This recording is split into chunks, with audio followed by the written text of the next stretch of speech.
This spot on your foot hurting? Plantar Fasciitis. Flat feet. They all sound familiar. This you in the morning? Stay tuned. I'm gonna take you through the exact routine I do to keep it at bay.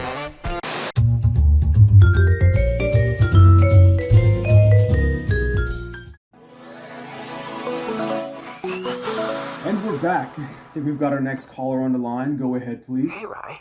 Long-time listener, first-time caller. Thanks for calling in, Wade. And no, I'm not in the bathroom, it's just my mask. But I've been dealing with foot pain for the longest time, and it just seems to keep coming back. Kind of like charges on my credit card every Friday night from Papa John's. Oh, God, oh, I love that pizza. Well, Wade, I can't help you with your pizza problem, but I can help you with the pain in the bottom of your foot. You guys with me? Let's do this. Even when you feel low, you can still go. Even when you feel slow, you can still go. Go, go, go, go, go, go, go. The good old ball roll. Well, this one feels great. Can't argue with that, but how come it doesn't fix anything? You could spend an hour rolling out your foot bottom only to have the pain come back almost immediately. So what gives? Well, while this is obviously great in terms of massaging the tissues here, it's not addressing the root of the problem.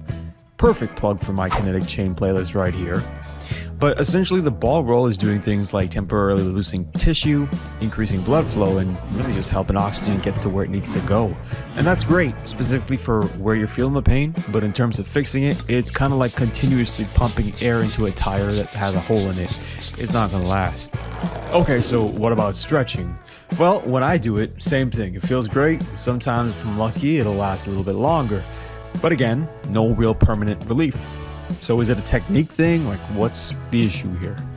Well, it can be. We can't rule that out, of course. But let's say we're doing the stretch perfectly.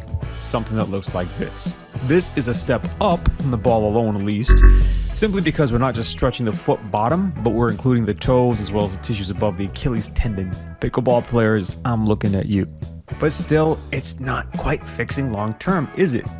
So what's left? We tried soft tissue therapy, we tried stretching. Even when I do a million calf and tib raises, I still get the pain. So what gives? Cue the foot footage. Don't worry, it's free. So looking at the foot bottom, in most cases the pain is a result of the fascia being overworked. The problem is, we tend to think of this fascia as we would with an actual muscle. Your bicep hurts, you rest your arm, you stop doing bicep curls and it'll usually feel better. With the foot bottom though, in order to truly experience a difference in solving your pain, you need to consider all the muscles as well as those around it that pull on the plantar fascia. This is why it's unlikely doing any one of those methods we talked about before will not actually fix the problem. So as we walk through a list of possible solutions, if you're anything like Wade, then we need to figure out what works and what doesn't.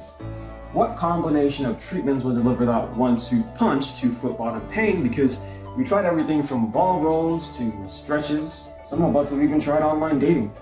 But the question is, what actually works?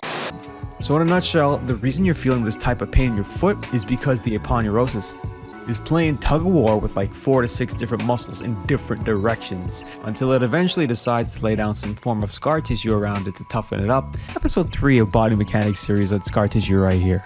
We're going to start by taking a hard look at our feet. We know the bottom is kaput, but what does that mean for the top, front, and back of the feet? The top. Is your foot rolling to the left or right just by standing on it? This is called pronation or supination. And most oftentimes, foot bottom pain comes with a ton of excessive pronation. Whenever you catch yourself doing this, straighten it out. For the front, same thing here, but we just get a better look at what the toes are up to. Toes are designed to display and make it so that your foot bottom doesn't have to take the brunt of your body weight all by itself. Same concept like snowshoes, for instance. As for the back, here's the most important view. We want to see what your Achilles tendon is doing. Is it straight or is it curving? Does it look swollen? If it's curved, then you know again, based on your kinetic chain, wink wink, it's probably why you have some knee and hip discomfort as well. Now that we've identified your foot situation, I want you to work on straightening everything out.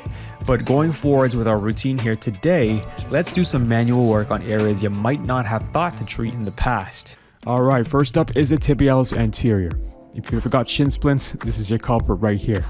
What you're going to do is you're going to take two of your fingers and palpate the muscle. And to do this, just raise your ankle towards your shin or dorsiflex. We're going to treat this a bit here now. All we're going to do is some short strides to warm the tissue up, followed by 5 longer strides upwards, trying to find any trigger points. And believe me, once you find a trigger point, you'll probably know. Now, did you know, in addition to raising and inverting the ankle, the TA also helps raise the arch of your foot.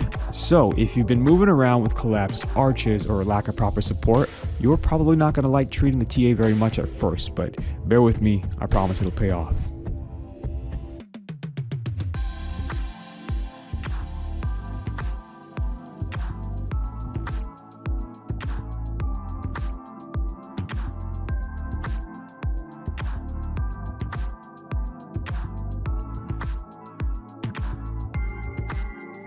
How'd that feel?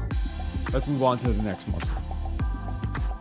Now remember how we talked about pronation of the foot? You're purposely going to do that here to find the next muscle, the Peroneus longus. Easy way to spot this is just find the bony landmark on the lateral side of your shin, and then yeah, you can see it popping out. So we're going to run the same thing here in terms of treatment. Now with this muscle, you can use a combination of the normal strokes that we're using, or you can also go cross fiber by running your thumb or whatever tool you're using from side to side, following the direction of the muscle fiber downwards toward the ankle. Now if you're like me and you've got one or both feet that tends to pronate more often than the other, this is likely going to burn. And of course, once you get comfortable with this, go ahead, feel free to use whatever tool you'd like just to create a little bit extra pressure and really find those trigger points.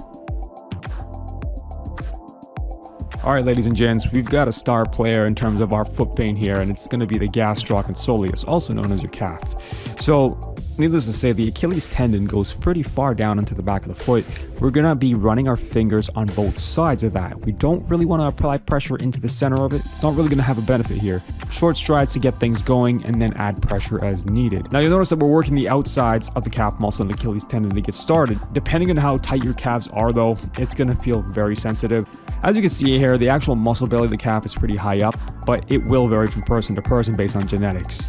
But guys, just as a major word of caution, please do not start pressing firmly behind the knee. There's a lot of nerve endings there and a lot of things that you don't want to get compressed. So stop just before you reach that behind the knee portion of the muscle. Now for me, there's a lot of tough spots here.